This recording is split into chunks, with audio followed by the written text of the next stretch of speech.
Halo sahabat sekalian, ketemu lagi di channel PLT Sederhana. Kali ini saya akan membahas pertanyaan dari Bang Sony Sanjaya. Beliau menanyakan, kalau MPPT 30 ampere dan panel surya 2 buah di paralel 210 WP, pakai MCB untuk PV dan aki yang berapa ampere Bang? Terima kasih. Baiklah, saya akan menjawab dengan cara kita fokus pada MPPT-nya sahabat. Jadi kekuatan MPPT ini misalnya 30 ampere, kita berpatokan pada ampere 30-nya ini, tidak kepada panel suryanya, tidak juga kepada akinya. Jadi fokus kepada MPPT-nya. Jadi saya sudah menghitung-hitung secara singkat. Untuk menghitungnya saya sudah tulis di sini. Jadi untuk sistem aki 12 volt itu, sistem aki 12 volt, MPPT 30 ampere ini rate chargernya maksimal di 390 watt. Jadi misalnya kita menggunakan panel surya sampai 400 WP pun tetap hasil maksimalnya itu sekitar 390 watt. Nah, 390 watt ini didapati dari 30 ampere dikali 13 volt. Kenapa 13 volt? Karena rata-rata aki saat pengecasan itu di 13 volt.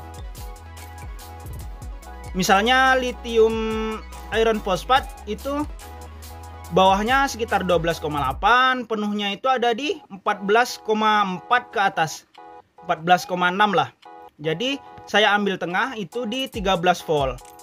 Jadi jika dikalikan 30 ampere ini, 30 ampere MPPT ini dikalikan 13, hasilnya itu 390 watt. Nah, jika kita menggunakan panel surya secara paralel dengan VMP di 18,2, biasanya panel surya yang 100 WP, 200 WP itu voltasenya itu saat sudah dihubungkan ke beban itu sekitar 18,2, kurang lebih sedikit. Saya ambil contoh di 18,2. Nah, ketika 390 watt ini kita bagi 18,2 volt, hasilnya itu 21 ampere. 21 ampere ini kurang lebih. Jadi kalau misalnya di pasaran itu tidak ada MCB yang 21 ampere, sahabat bisa mengambil yang mendekatinya 22 atau 20 ampere sahabat. Ini untuk MCB dari panel ke MPPT. Kemudian untuk MCB akinya tetap di 30 ampere sahabat. Karena apa? Karena keluaran dari MPPT ini menuju ke aki itu maksimal 30 ampere. Walaupun dipasang panel surya sampai 400 watt. Nah, begitu sahabat. Nah, jika kita menggunakan panel suryanya misalnya kita seri dengan sistem aki tetap di 12 volt, maka hasilnya juga masih 390 watt. Karena 13 volt dikali 30 ampere maksimal itu dapatnya 390 watt. Nah, kalau panel suryanya itu di seri itu jika 18,2 kali 2 itu dapat 36,4 VMP sahabat. Nah, jika di seri maka MCB dari panel surya ke menuju MPPT itu bisa kita bagi 390 watt, kita bagi 36,4. Nah, hasilnya itu sekitar 10,7 ampere. Nah, ini sangat jarang, mungkin tidak ada untuk MCB yang 10,7. Sahabat bisa gunakan MCB yang 10 ampere saja. Ini sudah cukup sahabat. Untuk akinya sahabat tetap menggunakan MCB-nya yang 30 ampere saja, karena bagaimanapun panel surya besarnya itu yang keluar tetap 30 ampere.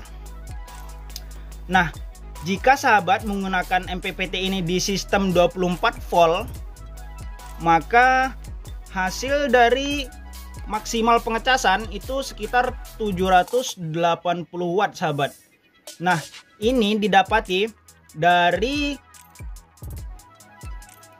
26 karena 24 ini adalah sistem voltase aki ya.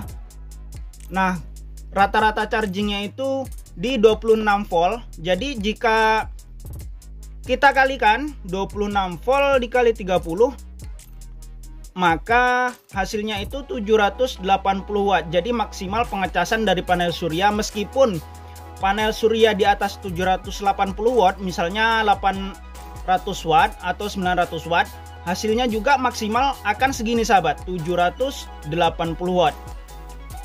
Nah, ini jika kita menggunakan sistem 24 volt, maka panel suryanya harus di seri sahabat, harus di atas dari 26 volt ini. Misalnya 36,4 ini hasil dari seri panel surya 18,2 volt ini. Nah, ini sahabat, untuk mengetahui MCB dari panel surya menuju MPPT nya, kita cukup membagi saja, membagi red charger dengan voltasenya. Jadi 780 watt dibagi 36,4, hasilnya itu sekitar 21 ampere sahabat. Nah, kita cukup mencari MCB yang mendekati saja 22 atau 20 ampere saja. Nah, untuk dari MPPT ke aki, MCB-nya tetap sama sahabat, 30 ampere. Saya rasa begitu sahabat. Jadi untuk mengetahui ampere MCB dari panel surya menuju MPPT kita harus menghitung red chargernya. Biasanya itu kalau 30 ampere ya kita kalikan saja 30 ampere kali 13 volt untuk sistem 12 volt, atau untuk sistem 24 volt kita kalikan saja 26 volt kali 30 ampere. Itu hasilnya segini sahabat. Yang 12 volt itu 390 watt, yang 24 volt itu sekitar 780 watt. Nah, saran saya jika sudah menggunakan MPPT, itu panel suryanya mending di seri saja. Karena yang pertama, panel surya kita itu tidak memakan kabel yang besar untuk menuju ke MPPT. Nah, kelebihannya juga hasil dari konversi dari tegangan dirubah ke arus itu lebih baik daripada kita paralel. Saya rasa begitu sahabat. Semoga bermanfaat video saya kali ini. Jangan lupa untuk subscribe channel saya, like juga, komen jika ada yang perlu ditanyakan, share ke sahabat-sahabat yang lain. See you next time and bye.